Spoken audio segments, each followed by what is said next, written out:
Hi, everyone. Good Monday. It's the 25th day of February, the Monday after, if you will. Thank you so much for joining us tonight. And of course, a lot of folks still not able to do so. Power outages are down now to a minimum, but there are still a few throughout the Magoffin County area. And there are also still a lot of residents which are still cleaning out their homes after flooding as a result of several inches of rainfall on top of several inches of rainfall over the course of several days. I have a host of news that we will not be able to get to tonight. A quick reminder, of course, Nathan and Chessie aren't on The Voice tonight. There's a little good news for you. Got a couple of auto accidents. I've still got a couple of sports-related stories from last week, a few meetings to cover, and a few other things. A couple of auto accidents to talk to you in the last 24 hours about, but I'm going to be hard-pressed to get to any of that tonight, as we'll be talking first and foremost with all the key personnel that we need to, because they've asked to get a lot of information out there. Got a scheduled water outage starting tomorrow for several residents of Magoffin County. A statement from the schools in regards to why buses will be running tomorrow, but school will not be in session. What the county and city governments need desperately from anyone who had any kind of flood damage, and a whole lot more. And we're going to jump right into that in just a few seconds. And then, of course, still a great deal of damage and pictures and images to be seen about what's been left behind from a very significant flood. And coming up later on the program, but also in this week's Independent, we'll be trying to maybe rank this one and see how or where it falls in regards to significant floods in Magoffin County's history. All that's coming up tonight and then thereafter. With that said, let's go ahead and take a quick look as to what flooding looked like in downtown Sagersville as waters quickly rose. And then from there, we'll take a brief break and come back and pick up the first of our several interviews tonight. I'll start with a time-lapse video that I've brought down to about 60 seconds, taken from the security cameras here at Your News Today and the Sagersville Independent in downtown Sagersville. It starts at around 11:30 when nothing was really happening, and then very quickly, not as quickly as the time-lapse video, but very quickly, water rose and then finally fell. Water underneath the red light in Sagersville, something we do not fortunately see very often, all because of periods of rain that spread across eastern Kentucky and the viewing area going back to last Wednesday, as that warm frontal boundary lifted north across Kentucky, and then a cold front brought about additional rainfall through that afternoon and evening before drier conditions worked in on Thursday. But that was a very brief dry period, short-lived, as rain quickly spread back northward across eastern Kentucky that evening, persisting into the 22nd, with southwestern Kentucky seeing a prolonged period of light rain. A cold front then started to approach eastern Kentucky during the afternoon and evening on the 23rd, and then a spike in moisture ahead of that front resulted in additional moderate to heavy rain and high rainfall rates across portions of East Kentucky late on Saturday night. The convection that we had ahead of the cold front on Saturday evening resulted in the majority of the flood issues. Showers and thunderstorms capable of heavy rainfall poured over parts of eastern Kentucky. Then later in the evening, the bulk of that rainfall shifted a little more to the north to counties along the Mountain Parkway. Flash flooding and river flooding occurred in Powell, Wolfe, Breathitt, Magoffin, Estill, Martin, and Johnson counties. In fact, the devastation left behind from this flooding led so far Jackson, Johnson, Pike, Estill, Magoffin, Martin, and Wolfe counties to all declare a state of emergency individually for their counties. Rainfall amounts from this event ranged from near 2 inches in portions of the Bluegrass region to closer to and greater than 4 inches in parts of southern and southeastern Kentucky. And the additional water on top of the already very well saturated ground has caused, as you have seen, mud and rock slides across eastern Kentucky both during and after the event. They've caused power outages and other significant issues. Magoffin County, of course, had that significant slide on the Mountain Parkway that caused traffic problems for several hours Saturday night, and that was just as things are really starting to get hectic in this part of the world. Countless roads inundated with standing water, pavement and water pipes breaking, homes flooded, roads and bridges being washed away, and rising lake levels. The number of homes and roads that have been flooded, and businesses as well, we still don't have a hard number as of yet, but it is a growing number.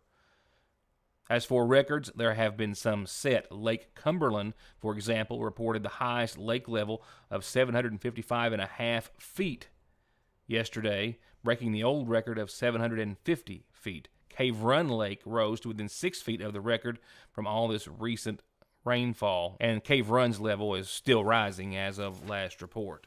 And here in McGoffin County, those floodwaters have caused problems, as everyone is very well aware of, from personal, private property damage, the flooding of homes, dozens of which, businesses, churches, all seeing flooding issues. The Sagersville Nursing and Rehabilitation Center having to be evacuated for the second time in Your News Today history. And since daylight broke on Sunday, officials have been trying to assess the damage, see what repairs are needed, all chiming in that they are absolutely amazed, but pleased and thrilled at the same time to report no serious injuries.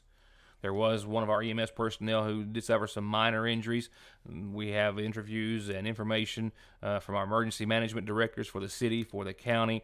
Our school superintendent has some important information to get out to you tonight, as does McGoffin County's judge executive. We will begin that series of interviews with all of the key personnel right after these messages, so please stay tuned. Don't drive or let your family drive in this or this before doing this. Stopping at Conley Tire in Staffordsville for brakes, oil, alignment, and of course, tires. Thousands of tires in stock every day to fit anything, with 6 months no interest financing and over 33 years of quality service with a smile. Conley Tire in Staffordsville. The flu and flu-like illnesses are widespread in Kentucky, and they're not going away anytime soon. So odds are, if you aren't or haven't been sick, you likely will be. And Parkway Pharmacy has exactly what we all need to fight it and any other cold or illness. From immune boosters for adults and children as young as 2 to all-natural homeopathics made right here in the United States of America. They can help prevent you from getting sick or get you fast relief if you already are. With great tasting and easy-taking gummies, powdered mixes, rapid-melting fruity tablets, and syrups at Parkway Pharmacy. Here are just some of the sizzling hot deals this week at your Sagersville Save-A-Lot. Chicken drumsticks and thighs, 69 cents a pound in family packs. Pork ribs, 99 cents a pound in family packs. And boneless chicken breast, $1.69 a pound. Red Baron pizzas are on sale, $2.99 each. And Sara Lee honey wheat loaves of bread, $2.29. And pick from the tastiest varieties of apples for only $1.99 per 3-pound bag. Price is good through Tuesday, February the 26th at your Sagersville Save-A-Lot, and be sure to check out their new website at savergroup.com. Just in at Parkway Gun and Pawn, and everybody was eyeing this one, a lever action Adler Arms 410. And this Maverick over and under 12 gauge, another over and under 12 gauge by TriStar. And if you're looking for something air-powered but still potent, this Ruger 22 caliber rifle will have you covered, and this Gamma 177 is just in stock. And they've got the latest in personal protection in all the calibers and in all the names and styles that you're looking for, and they won't last long at Parkway Gun and Pawn, 349 Pawn. If you've been injured in an accident, make no mistake, it's all about the money. If you're considering filing bankruptcy, it's all about the money.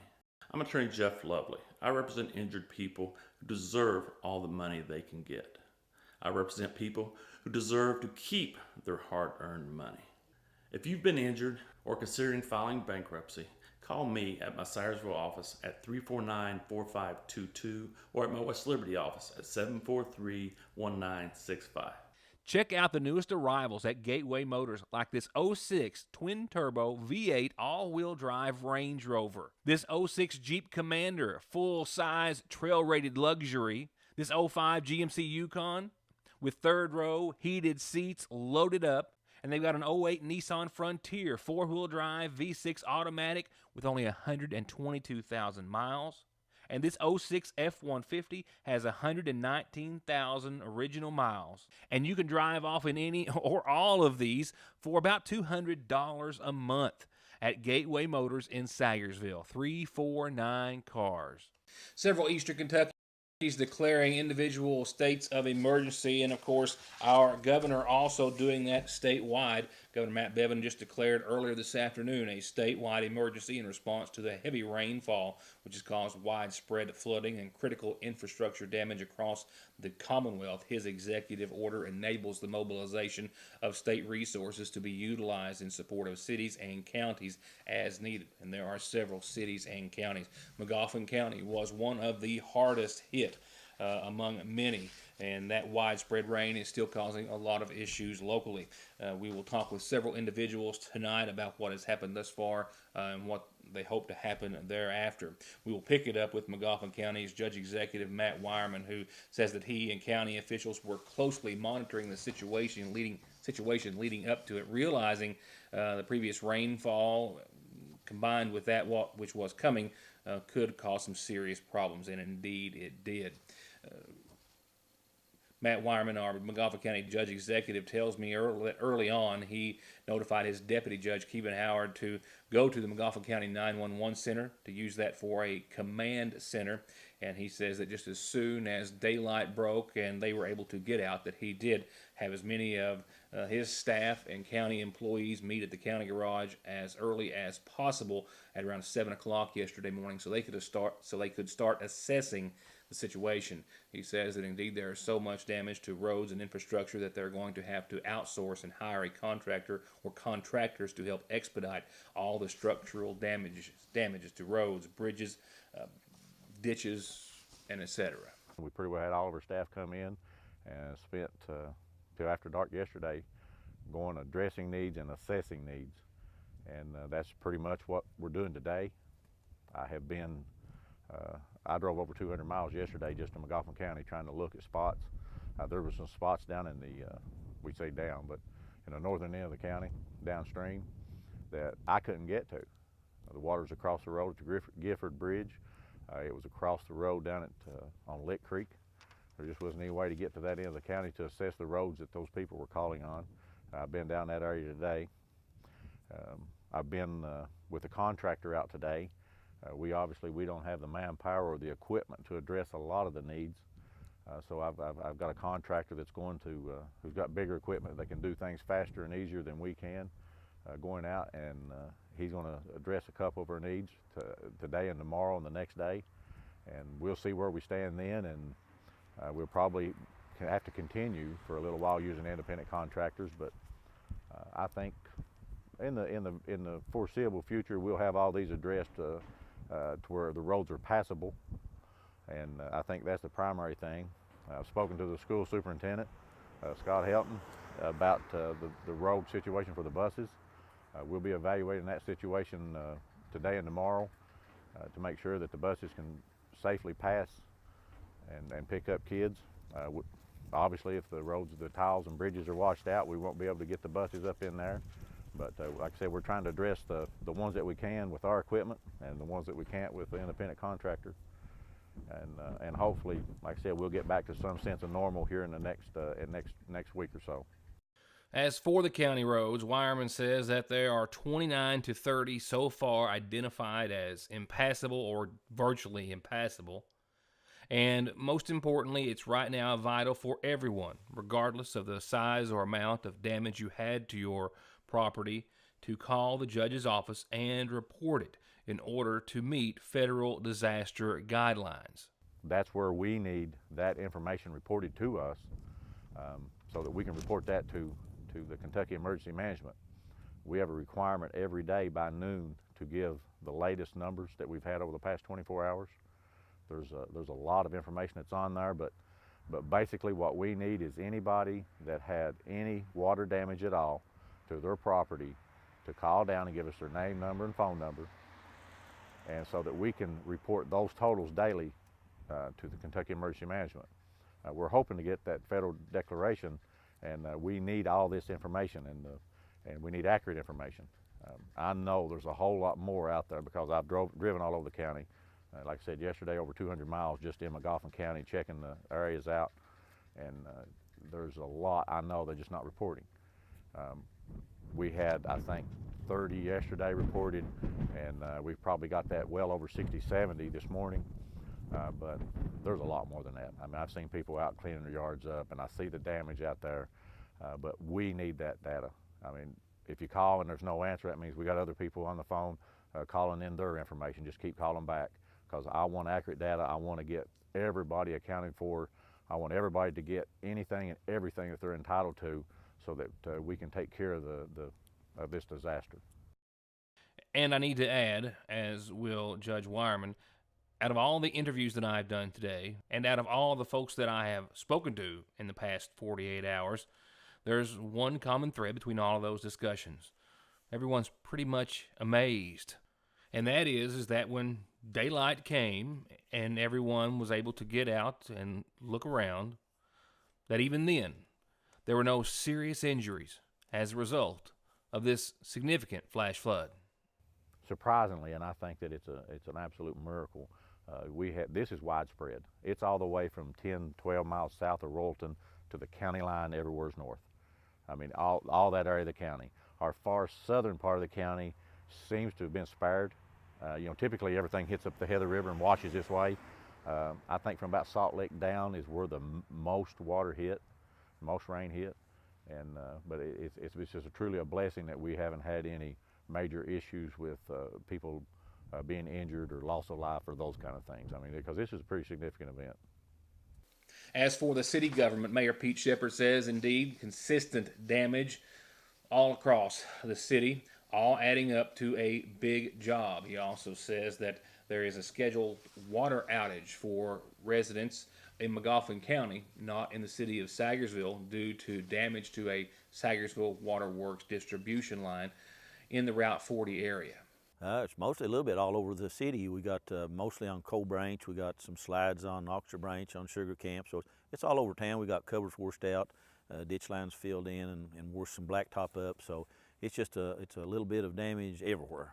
Not a whole lot of damage in one spot, but it's just little things. But it adds up to a big job to clean up and fix. However, as far as the city is concerned, there is one very big job that's going to be an undertaking, and that's the Ramey Park, where floodwaters have ravaged the city's and arguably the county's most used recreational facility, and where the mayor says he too is also hopeful that they'll be getting some financial assistance from the state or federal government.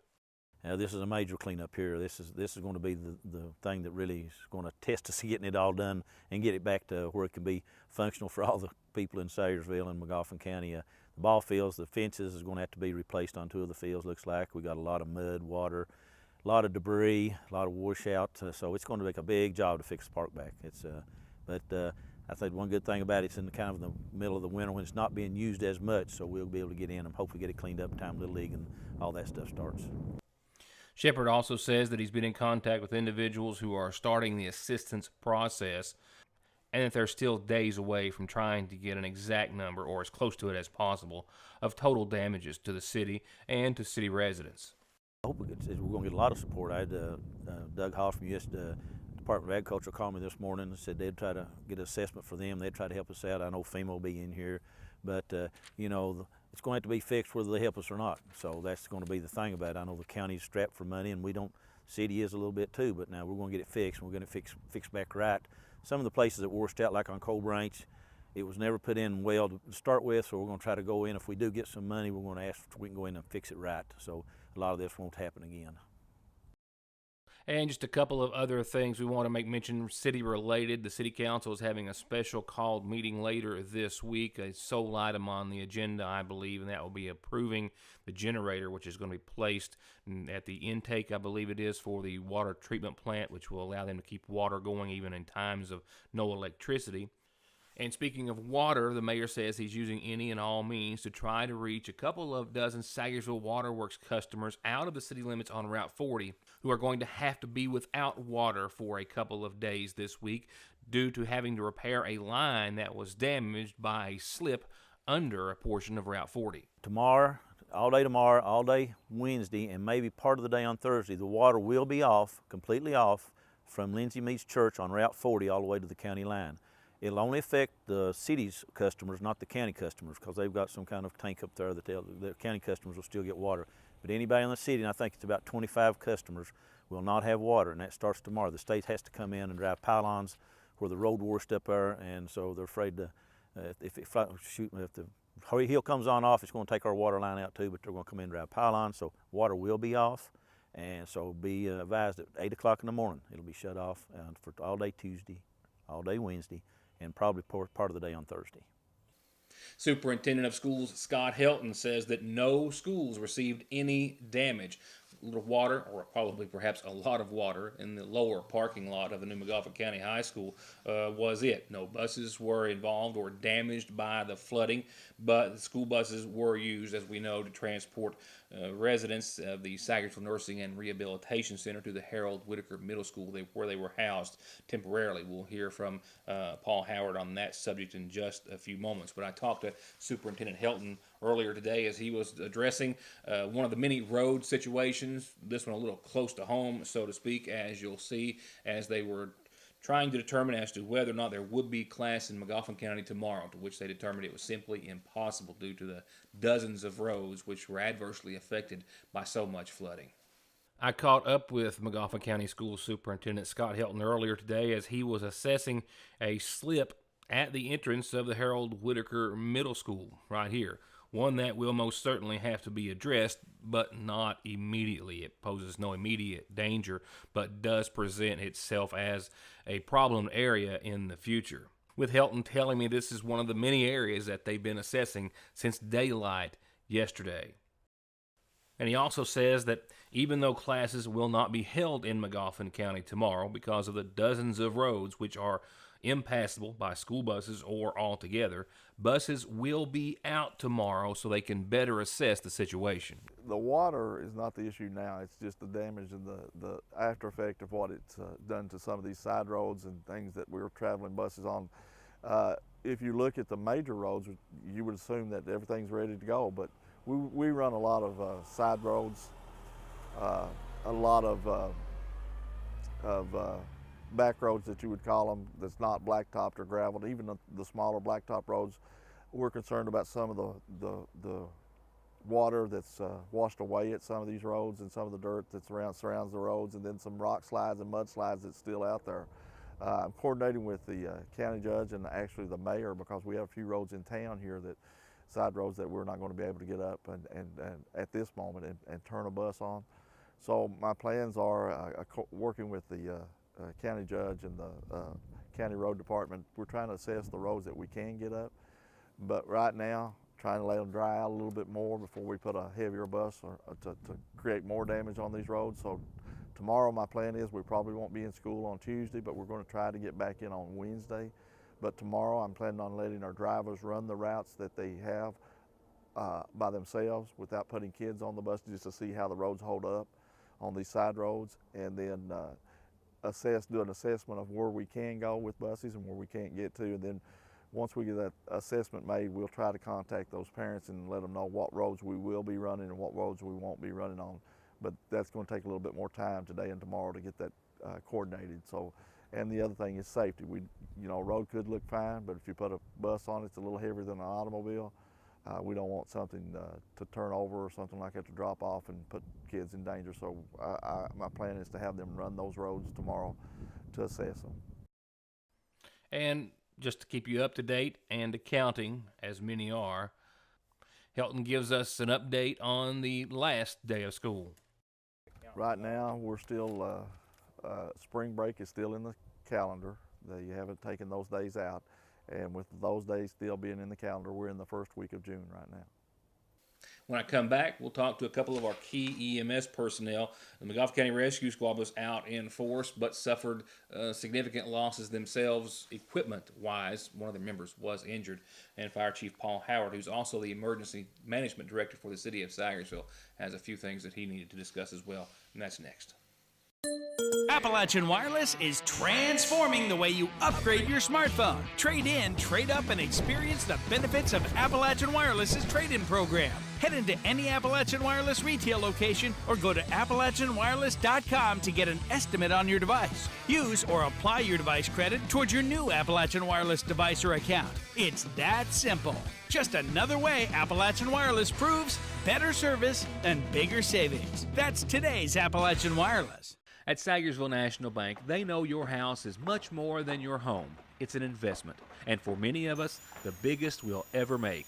And whether it's for needed repairs and maintenance, or a new addition or renovation to give you some more room and more equity, let Sagersville National Bank deal with all the financial work and worry.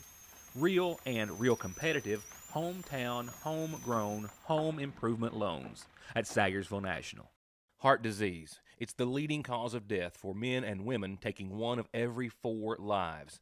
And it's not just affecting older adults anymore. Obesity, high blood pressure, and smoking are causing heart disease in those as young as 35. But the good news is it can often be prevented with good choices, like letting the professionals at Hope Family Medical Center help you manage and improve your condition.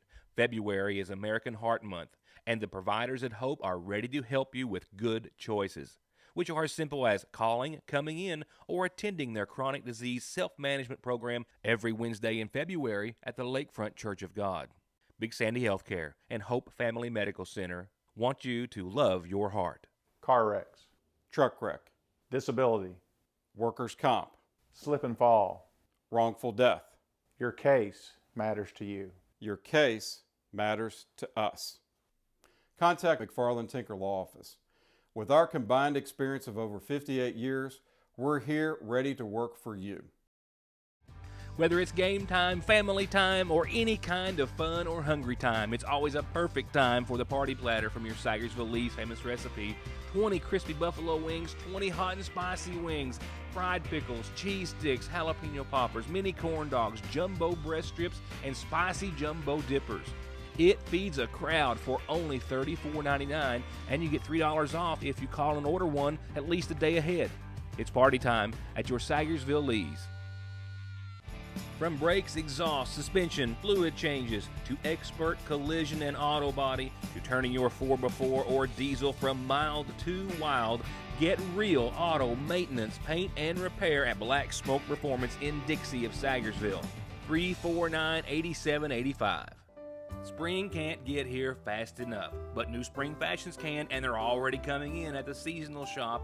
They've got new designs from Simply Southern, including their Simply Cute hair bows, and all sorts of new designs in home decor, new bourbon and bow tie jewelry, and literally something new coming in every day. Make spring happen on your time at Fraser's Prater Drugs seasonal shop in downtown Sagersville. We're still trying to get a statement from the Sagersville Nursing and Rehabilitation Center in regards to how well the evacuation went. Second time they've done it in at least the history that I am aware of. Haven't been able to get one as of yet, but I did speak with Fire Chief Paul Howard, also the Sagersville City Emergency Management Director, who oversaw that evacuation of over 100 residents of the nursing center to the Harold Whitaker Middle School. Another successful evacuation, the last coming during the 2004 Memorial Day flood here in Sagersville. This is the second time that I've been involved in evacuating the nursing home. We evacuated in 04 during the 04 Memorial Day flood, and then we did during this flash flood that we've had here in February. And I think everyone recalls that flood. I know there are a lot of things that I'll never forget about that night. I can, in particular, on one occasion, recall standing next to that green generator there, next to the back of that school bus, and the water being significantly over my knees at that point. And like when the nursing home was evacuated on that occasion, this time, too, we're glad to report that it all went basically as smoothly as possible. Well, in 04, it was deeper, but it was more of a river flood. We had a countywide flooding event that flooded the rivers. This one here was more of a flash flood that the State Road Fork and Burning Fork just had a large amount of rain and come down in a very short period of time. The stream just rose so fast that we couldn't keep up with it. The evacuation went well. It's time consuming. We used handicap buses from a bus from the school system and one that the nursing home has out there, and then we used 5 ambulances, 4 from Transtar and 1 from Paintsville, Fire Rescue, and then we used school buses from the school that could walk. No injuries. It took us about 6 hours to evacuate, and we had a lot of volunteers that come out and helped from all through the community, and we didn't have any major issues other than just time consuming to get them out. And as the city's emergency management director, so far he puts the damage just to the city alone, not private residents, but just to the city alone, in the multi-million-dollar range. And he says it's also important for all city residents, same situation with the county, regardless of the size or amount of your damage, to call and report it to him. Rough estimate right now, I'm looking at probably $3.5–4 million to the city, just the public side of it. Individual, I don't have any idea because I haven't got all the individuals contact us yet. I want all the residents of City of Syersville. I will take the stuff from the county, but I prefer just the City of Syersville to contact and tell me what damage they had done to their homes or their property. Me or one of my guys will come out and take some pictures of it, and we'll put it on the list to help to see what we can do to help them out. For the people that's in the county, they need to call the judge's office, 2311, 349-2311, and they should be able to help them out there. My phone number at the fire department is 349-3256, 349-3256. Going on, the McGoffin County Rescue Squad rescued some 18 to 20 individuals from homes throughout the McGoffin County area, nearly a half dozen individuals from stranded or submerged automobiles. They responded to numerous slips and slides. A number I don't have. A number I do have is a total of 3 vehicles, which has sustained significant damage as a result of responding. Another piece of equipment, their Swiftwater rescue boat, which was damaged beyond repair. During the time period starting about 9 o'clock on Saturday night, we were assisting the highway department down on mile 66, big major slip down there. And then we about 10, around 10 or 10, we started 911 started getting calls about flooding over the roadways. Then we got a call about a vehicle stalled out in the water up on 40 near the power plant.